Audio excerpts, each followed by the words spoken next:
Hello friends, welcome back to backlogs Baba YouTube channel. మనం ఈరోజు English subject గురించి నేర్చుకోబోతున్నాం. 10th class public ఎగ్జామినేషన్లో section below అన్నీ కూడా గ్రామర్ టాపిక్స్ ఉంటాయి. మనం ఈరోజు క్వశ్చన్ నెంబర్ 16 గురించి నేర్చుకోబోతున్నాం. క్వశ్చన్ నెంబర్ 16 అనేది దేని గురించి అంటే కనుక relative clauses. Before going to the examples, let us know what is relative clauses. అసలు రిలేటివ్ క్లాజెస్ అంటే ఏంటి? రిలేటివ్ క్లాజెస్ అంటే చాలా ఉంటాయి మనం చెప్పుకోవాలంటే, కానీ 10th క్లాస్ ఎస్ఎస్సి పబ్లిక్ ఎగ్జామినేషన్కి సంబంధించి మనకి 3 ఇంపార్టెంట్ రిలేటివ్ క్లాజెస్ ఉన్నాయి. ఆ 3 ఇంపార్టెంట్ రిలేటివ్ క్లాజెస్ ఏంటో నేను బోర్డు మీద ఆల్రెడీ రాయడం జరిగింది. First one who, second one which, third one that. Okay, who defines about persons, which defines about things and animals, and last one that defines about persons and things. These are the 3 relative clauses which are important for the SSC public examinations.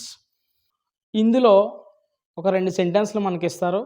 ఆ 2 సెంటెన్స్లని హూతో కానీ విచ్తో కానీ దట్తో కానీ combine చేయమని అడుగుతారనమాట. Question public ఎగ్జామినేషన్లో దేనితో combine చేయాలో మనకు already బ్రాకెట్స్లో ఇచ్చేస్తారు అక్కడ క్వశ్చన్ అయిన వెంటనే, క్వశ్చన్ పక్కనే. సో ఈ ఆన్సర్లు మనం చేయాలి అంటే కనుక ఇందులో ఒక 2 టైప్స్ ఉంటాయి. ఆ 2 టైప్స్ ఏంటి ఇప్పుడు మనం తెలుసుకోబోతాం. ఈ 2 టైప్స్ మనం తెలుసుకున్నామంటే ఆటోమేటిక్గా మనం ఖచ్చితంగా ఈ 16 క్వశ్చన్కి సంబంధించిన ఆన్సర్స్ ఖచ్చితంగా మనం రాసేయగలుగుతాం. అండ్ దీనికి సంబంధించి 2 మార్క్స్ మనకు పబ్లిక్ ఎగ్జామినేషన్లో వస్తాయి కాబట్టి జాగ్రత్తగా వినండి. ఇప్పుడు టైప్ 1 గురించి మనం తెలుసుకుందాం. If the subject of the first sentence and the subject of the second sentence are not same, who which is used in place of full stop. 2 సెంటెన్స్లు ఇస్తాడు, దాన్ని మనం కంబైన్ చేయాలి. కాబట్టి ఫస్ట్ సెంటెన్స్లో సబ్జెక్టు, రెండో సెంటెన్స్లో సబ్జెక్టు సేమ్గా ఉండకూడదు.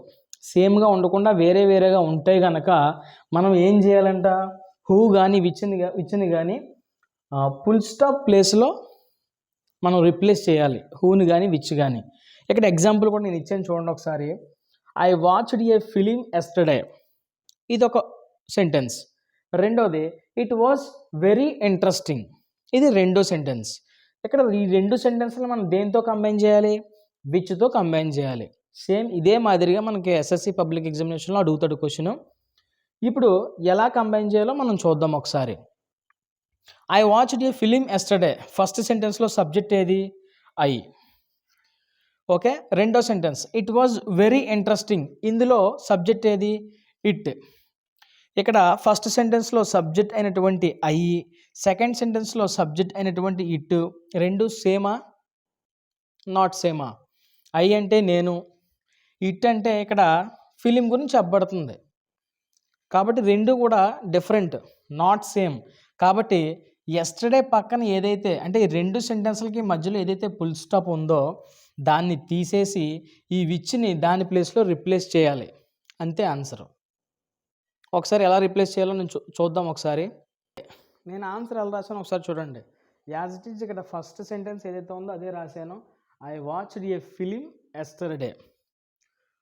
ఇక్కడ ఫుల్ స్టాప్ ఉంది 2 సెంటెన్స్లకి మధ్యలో, కాబట్టి నేను ఫుల్ స్టాప్ ప్లేస్లో ఇక్కడ విచ్ పెట్టాను. ఎందుకంటే విచ్తో కంబైన్ చేయమన్నాడు కాబట్టి. మిగతాది మనం ఫుల్ స్టాప్ మరియు సెకండ్ సెంటెన్స్లో ఉన్నటువంటి సబ్జెక్టు రెండు తీసేసి మిగిలిన యాజ్ ఈజ్ రాసేయడమే. Was very interesting. I watched a film yesterday which was very interesting. So ఈ విధంగా మనం కంబైన్ చేయాలి టైప్ 1కి సంబంధించి. టైప్ 1లో ఫస్ట్ సెంటెన్స్లో సబ్జెక్టు, సెకండ్ సెంటెన్స్లో ఉన్న సబ్జెక్టు నాట్ సేమ్ అంటే సేమ్ ఉండకూడదు. సేమ్ ఉండకుండా ఉన్నాయి అంటే కనుక మనం ఎలా కంబైన్ చేయాలి, 2 సెంటెన్స్కి ఉన్న మధ్యలో ఫుల్ స్టాప్ ఉంటుంది. ఆ ఫుల్ స్టాప్ ప్లేస్లో మనం హూ కానీ విచ్ కానీ పెట్టడమే. ఇక్కడ ఈ సెంటెన్స్లో విచ్తో కంబైన్ చేయమన్నాడు, మనకి ఇంకో సెంటెన్స్లో హూతో కంబైన్ చేయమన్నా కూడా సేమ్ ప్రాసెస్, ఇక్కడ హూ వస్తుంది అంతే. ఓకే, ఇప్పుడు టైప్ 2 చూద్దాం. If the subject of the first sentence and the subject of the second sentence are same, who which is used after the subject of the first sentence. ఇక type 2 ఏంటంటే కనుక first సెంటెన్స్లో ఉన్నటువంటి subject, second సెంటెన్స్లో ఉన్నటువంటి subject రెండు same అయితే first సెంటెన్స్లో ఉన్న subject తర్వాత, అంటే రెండు సబ్జెక్టులు సేమ్ కాబట్టి సెకండ్ సబ్జెక్ట్ తీసేయాలి.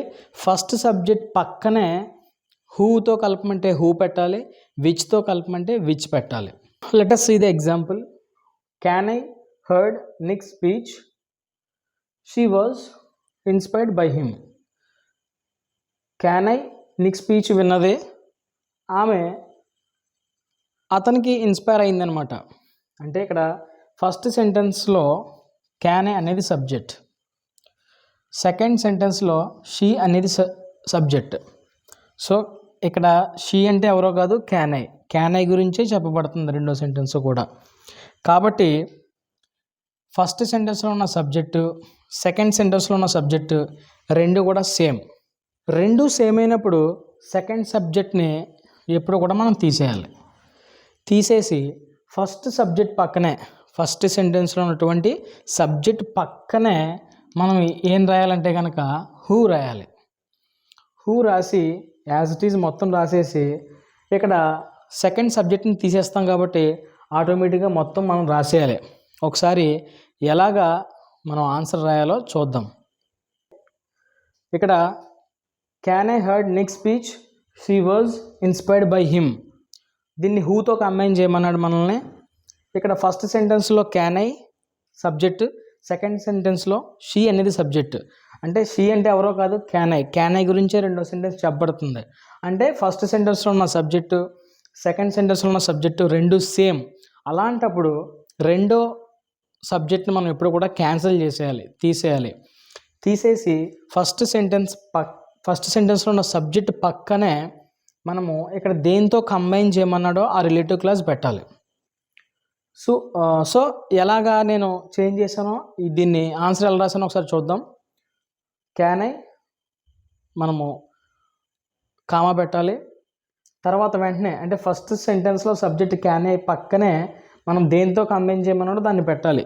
Who as it is heard Nick speech was inspired by him. So ఈ విధంగా మనము ఈ సెంటెన్స్ని కంబైన్ చేయాలి.